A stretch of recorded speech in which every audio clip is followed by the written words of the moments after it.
Welcome to my video. This is Charles Grimm with Georgia State University's Digital Media Production class. Today we're going to be looking at Photoshop layers. And I did want to mention, at least briefly, that I'm using Microsoft's Expression Encoder screen capture, which allows you to record very similar to QuickTime. You do have to download that directly from Microsoft, but they do have a service that hopefully is not buggy like Cam Studio was for several people. So I just wanted to mention that at the beginning. So today, looking at layers to clarify for Photoshop, which I know Ryan is looking at how to resize images. So I have tried to resize an image here, classroom.jpg, which was downloaded from the Creative Commons. I was looking for a classroom picture just to play around to get an idea of something I might use for my landing page for my website. And so I wanted to include some verbiage that is what I've been using as I develop my online ethos, this idea of searching for utopia in every classroom. So the idea that I had was that it would be a picture of a classroom, which we have here, those words, which I find important, and in a moment I'm going to include a kind of ghosted image of one of the maps of utopia that was drawn several hundred years ago. And that is kind of the main picture people think of when they think of the island of utopia. So I wanted to show you in layers how we would do that. So we start off with just the picture. Now again, I cropped it, got it where I wanted it, cut out the ceiling and a lot of the window over here. So we're starting with that as our background image.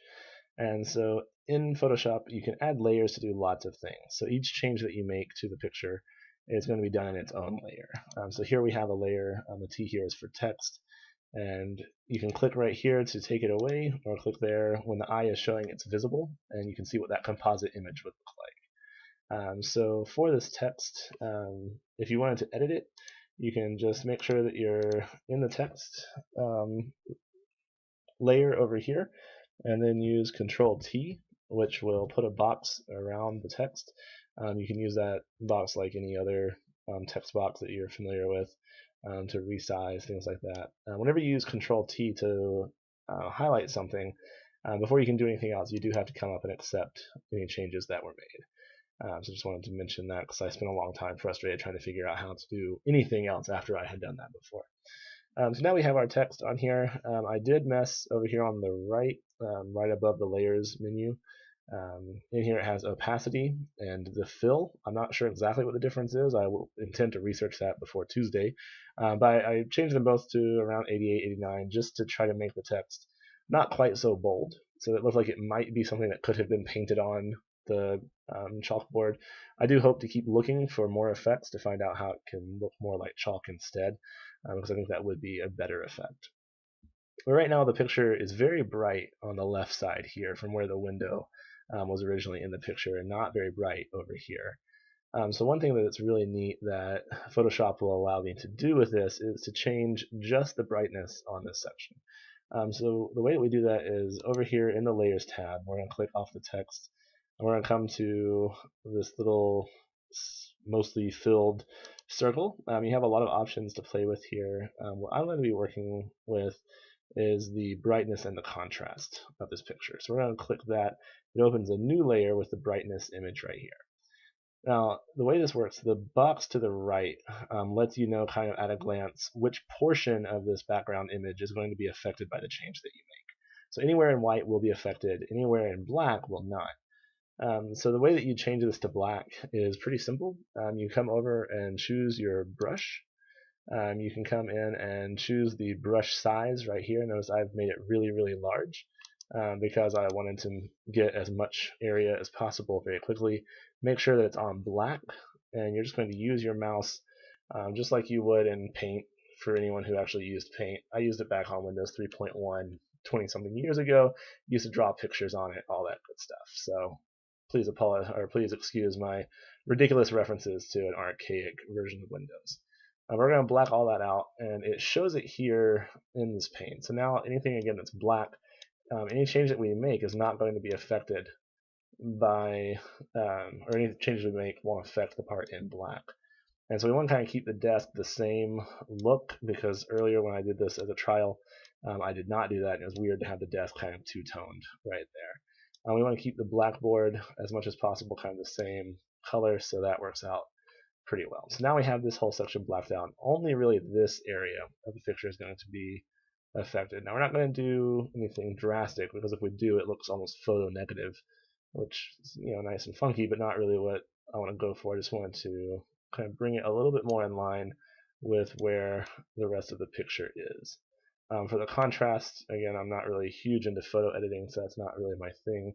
But I want to just bring it so that it looks a little bit more like the desks right here. It's not quite as much of a glaring light that we have right here. Alright, so that fixes that part.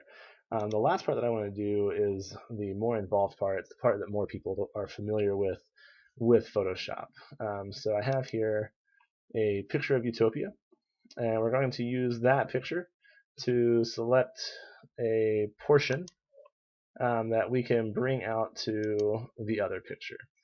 So the way that you do this is you can just drag and drop a picture into Photoshop, and it'll put it in a new tab.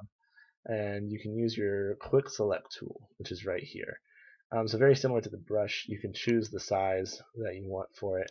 I'm going to go ahead and get a pretty big one right now, just because what I want to do, so you see I clicked here, it shows kind of everything that, based on the data, looks like it should belong together according to Photoshop. So really what I want to do is get all the way around the island and get all those little dark sections as well, because that really helps to define the edge a little bit better. And you'll see those little squiggly lines are going everywhere.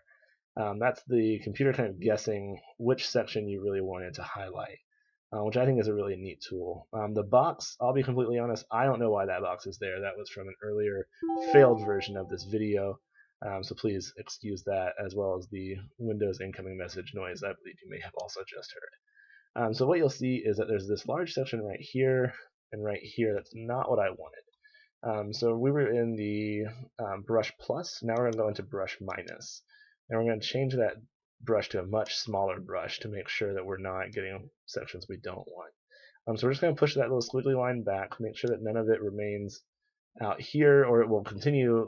We might have small dots, and that's where it's really useful to kind of look back over here to see what may or may not be there. So we're going to push that line back to the coast, go back to where we have a little bit sharper of an image, and we're going to come in here and see if it'll let us get that harbor a little bit better. To grab those pieces that it didn't quite get that you do want, go back to the plus portion of it and just push that line back out to where it needs to be. So we'll bring that, and so now we have a pretty good capture of the outline of the island. You don't have to be too incredibly precise with this, because there are other tools that are available in Photoshop along these lines. If you come up to the Refine Edge section, you can kind of add to shift the edges a little bit, which will kind of grab just a little bit more. And we're going to smooth out the edges a little bit so it looks a little bit nicer. So here we have a pretty good image. We're going to output this to a new layer with layer mask. We're going to click OK. And so now here's our selection. This is what we have. It created a new layer. And so we're going to get rid of this one, and we're going to grab with our select tool, if I can. Let's see. I guess use our move tool. Grab this, and we're just going to drag it into the classroom picture. Alright, and we're going to kind of just drop it right here. So right now, again, that picture is a lot bigger than the background image. So you're going to make sure you're clicked in the image right here. You're going to do Control T to grab kind of the dimensions of that picture. And then you can just use the corners to resize that picture, kind of make sure that it fits where you want it. You can click in the actual image to drag it up in here. And so right now, because it is 100% opaque and 100% full, it's going to kind of take over this image the way that it looks right now, and that's not really what we want. So again, I want to have kind of a ghosted image here, so we'll come down to the opacity and change that to around 70, and click down to fill and pull that down to about 70 as well. And so you see now we have the ghost, which kind of fulfills what I'm looking for with that idea of searching for Utopia in the classroom as one whole picture. So we just come up like anything else, go to Save As, you can apply transformations, and we'll put simply success.